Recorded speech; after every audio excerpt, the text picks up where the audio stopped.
Welcome to Foxtecc. If you want to edit the Pinterest widget on your iPhone, it's actually pretty simple, but there are a few things to know about how it works.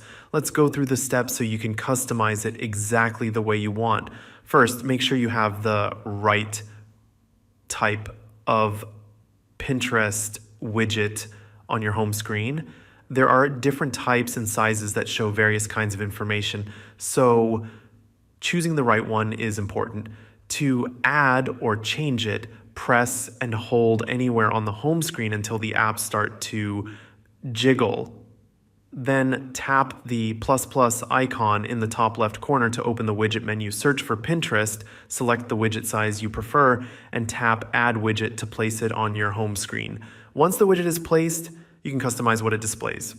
Press and hold the Pinterest widget, then tap on the widget itself to flip it and access the customization options. Here you can choose which board or pins are displayed based on your interests. This allows you to control what kind of images or content appears in the widget, making it more personalized. After making your changes, tap outside the widget and press Done to save everything. And that's it. Now, you know how to edit the Pinterest widget on your iPhone to match your style and preferences. If this helped, let me know in the comments. And if you found this video useful, don't forget to like and subscribe to Foxtecc for more iPhone and tech tips. Thanks for watching and see you later.